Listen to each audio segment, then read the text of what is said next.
I never thought that I would uncover the horrifying reality I did. I am aware of how by releasing this document, I am likely to be in trouble with my higher-ups. There are powerful people who have the means to destroy my reputation. They could end my life and make it look like an accident or an unsolved homicide. I don't care. Let them come after me. I have to get this information out to the public. I owe it to humanity. My exact title was Physical Oceanography Scientist. My station was at NASA headquarters for most of my career. My job duties consisted of reading information gathered from satellites. I also helped map the ocean and check everything from sea levels to salinity. I became familiar with eyes glazing over when I described aspects of my way of making a living to friends. Still, every so often, I would go out on a research vessel called the Pulver. Many in my profession would have been content in a room with stacks of photographs taken from space. I wanted to be out in the field. I volunteered to go wherever they asked. I was still young, unmarried, and childless. Traveling was a welcomed privilege of the job. I did not expect to go to an unnamed island that my colleagues had referred to as Des Acreage. I could not predict what I would see next. My boss called me into his office. His name was Robert Barr. His professional dwelling was a clean area with a marble white desk. The entirety of the chamber was nothing but glass with NASA logos. On that particular day, something seemed off about his demeanor. I would soon find out what was bothering him. Would you be open to going to an island in the middle of the Pacific? I made eye contact with him and observed how he looked tense. His skin was paler than usual. I guessed that he hadn't slept the night before. He was twitchy. Of course, I said. I've always told you that I'll go anywhere you need me. Don't tell me what you think that I want to hear, he said as he slammed his hand down on the desk. Workers walking by in the hallway peered inside after they heard this sudden outburst. I leaned back in my seat when the noise of his palm hitting the surface reverberated throughout the room. This is serious, he said as he wiped sweat off of his brow. This is not for NASA alone. It involves parts of the government that we usually do not collaborate with. Homeland Security to name one. This is not going to be within your comfort zone. You will receive a challenge with this one. If you come back with a positive mental attitude still intact, there will be a promotion. It's a huge pay bump and it will secure your future here in a way that no other assignment can. Is it still on the Pulver? I asked. Yes, he said. May I ask what this entails if it's outside of my typical task? You will know on arrival, but let me give you a few details. You will identify forms of sea life. You will study specific life forms found in and around this particular island. The bit of land in that archipelago has been completely guarded by the US military ever since the Cold War. You may not know this, but people in your position studied the dying phytoplankton. At the time, the paranoia towards these Soviets was so high. They theorized the Russians may have been killing sea life. Has anybody ever told you that before? No, I said. I did not know why he decided to share that with me at the time, though I learned later on what he was inferring a warning. It was indirect, but I should have caught on still. A long pause settled between us. There will be a non-disclosure agreement that you will have to sign, he said. You must not tell anyone about anything that you are about to see when you get there. This is true whether it is mundane or from another world." His wording struck me as odd. I should have seen the red flags in that moment. I had an inward speculation on how he was in a caustic mood, with possible problems at home. It was well known at headquarters that he was going through a divorce. "So," he said, "are you in?" Again, yes. We shook hands and I signed the necessary paperwork. It was the greatest mistake of my life. Pulver was 270 feet long and 50 feet wide. It had 4 decks. The interior had state-of-the-art computer systems and navigational equipment. The day that I walked onto it, I saw 2 other crew members. One was the captain. He was an experienced seafarer who I knew had an extensive and impressive background in the Navy. His name was Hugh Rockwell. The second was a man whom I had met several times, Teddy Strickland.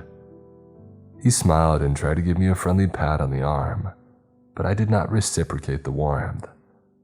Fact of the matter is, Strickland was well known in the community, but not in a positive way.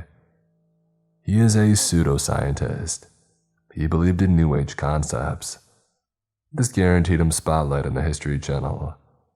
There were more outlandish documentaries stoners loved to watch had him in their credits. He was not known as a reliable source of innovation within our field. Strickland only maintained validity through being a sort of a one-hit wonder. He had built a specific device which helped with particle sampling. This invention was a great aid at the time to many of us, but I could not understand why they would pair me with him. It angered me. I forced a smile and tried to remind myself that I didn't have to work too close with him. I could do my own thing at the other end of the boat. I would lock myself away in my cabin and still be useful without his interference. As soon as we were out to sea, I walked onto one of the docks and rested my elbows on the railing. The shimmering luminescence of the water as the lowering sun left me awestruck. The lapping tides reminded me why I chose to make this my life's labor. "You could have become a fisherman if you wanted to stare at the ocean all day," Strickland said. He had a wide grin and he elbowed me in the side. We had not even been away from the deck for more than an hour, and I had fantasized about throwing him overboard. I yearned to watch him drown as I pointed and laughed at his isolated and slow demise. "Come on inside," he said as he pointed towards the center cabin. "There's a few pictures that I have to show you. They wanted me to." I went into the space with reluctance. Rusted and rotted compasses lined the countertops. Situated on a table sat a stack of papers. Upon closer inspection, I saw that they were black and white aerial photographs. What about this one strikes you as bizarre? When I held it up to the light, I saw the anomaly that he had referenced. It was a picture of a shallow part of the ocean near the island. Yet there was something beneath the water, near the shoreline. It was in the shape of a face. It had jagged teeth and eyes which were triangular shaped. "Isn't that weird?" Strickland asked. "So it's some kind of demonic entity," I said. Hippies have cloud spotting where they see all kinds of different things. Some individuals see a million different items in the same Rorschach test. It doesn't mean anything without a trained psychologist to tell us about our psyches. "Sure," Strickland said. "I did not tell you what I saw though. It's the exact same thing." It was 4 long days of twiddling our thumbs and awaiting the arrival at our destination. The air grew colder, whereas I expected humidity based on the region that we were in. This baffled me. Still, I did not want to get lost in the muck of speculation on weather patterns in the age of global warming. The island came into sight. Its crescent shape was visible. Its many rosewood and wild lime trees dotted the landscape. It was comforting to see land again, even if I knew the elements would kill almost anyone if left unaided on it for long. And then I looked down. There were copious amounts of yellowish algae. I had never seen kelp tinged with such a golden hue before. It had an unhealthy and almost radioactive appearance. I saw a large reef fish swim into the labyrinth of scum. What I saw next left me breathless. The yellow algae had come to life and wrapped itself around the fish. It was like the algae had a consciousness, and it was some kind of being with sharp tentacles. The fish transformed into a cloud of red. The smell hit immediately. A wafting of putrid viscera came towards me mixed with the brine. I pinched my nostrils and felt as though if I was going to throw up. Strickland came out perplexed and he looked at me. "What's wrong?" Strickland asked. "Nothing," I said. I refrained from telling him the truth. Strickland believed in extraterrestrials seeding our oceans with cosmic foreign technology. Still, he would label me a crackpot if I were to tell him seaweed was becoming sentient. The incident bothered me the rest of the night and I did not sleep at all. I crawled out of bed the next morning, exhausted. I pulled back the blinds over my window and stared straight out at the island. Something about the way the trees swayed in the wind seemed to beckon me. I had a longing to be on its beaches, if only to walk on soil again. As I peered out at the coastal stretch, I saw Rockwell. He had appeared from the jungle, and he had a semi-automatic rifle strapped to his back. He held a canteen and a wooden block. I reasoned that it was a club or some kind of weapon. He got into the light blue kayak and made his way back to the pulver. Once he was aboard, I went up to meet him after I had grabbed a cup of instant coffee. "Glance over the railing and tell me if you noticed anything about the bottom of the vessel," Rockwell said. I did as he instructed and noticed how the yellow algae was starting to swarm upwards.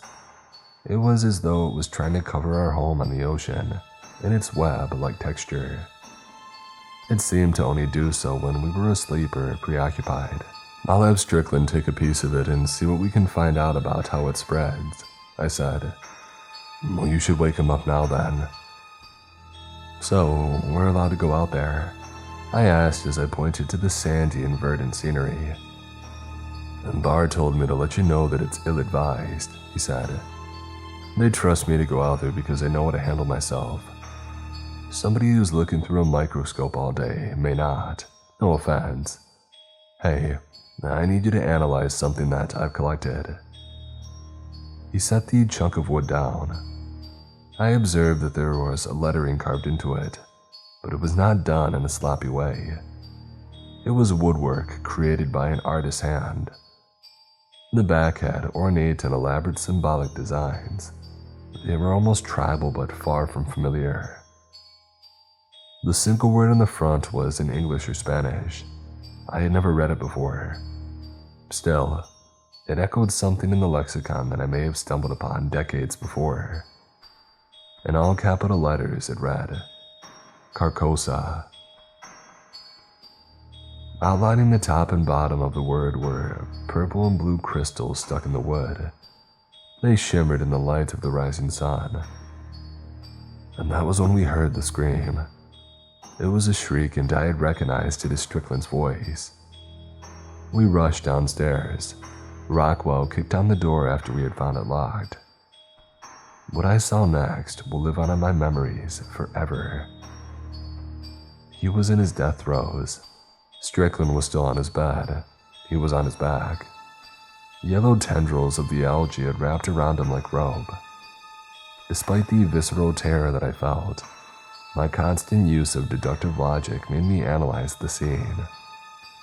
I tried to figure out where the algae had invaded his cabin when I looked north of the room and saw how the living mass had crawled through a shattered part of his window. Parts of the kelp had pierced through his abdominal section. The algae which had dismembered his center had a talon-like end. The sharp protuberances of its head formed mouth. Pustule scabs, lesions, and vicious infected cuts littered his body. "Retreat," Rockwell said after he had pointed to the ground. The algae came towards us. Rockwell unstrapped his rifle and aimed, and he fired. When I saw the projectiles, I realized that they were actually rubber pellets. Each time one of them hit the creeping plankton, it seemed to mutate and contort to get out of the way. Still though, it moved in our direction.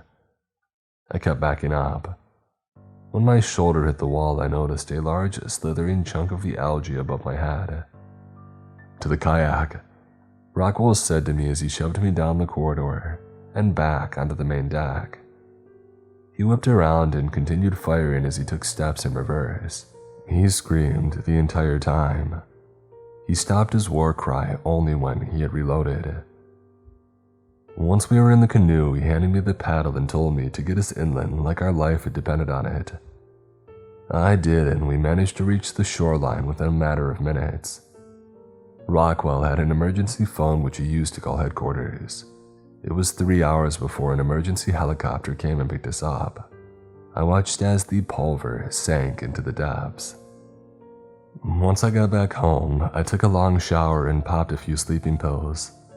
I slept for 2 days straight. After, I went back to work and I walked into Barr's office. I told him that I wanted no part of the research project anymore. "You'll suffer a demotion," Barr said with a growl. "Well, I'll take it," I said. Over the following 3 days, my career took a harder hit than what Barr had even prophesized. I left the company altogether. They did offer me what they described as a lateral transfer. In reality, it was a pen-pushing job in Ohio which involved organizing Excel spreadsheets. I declined.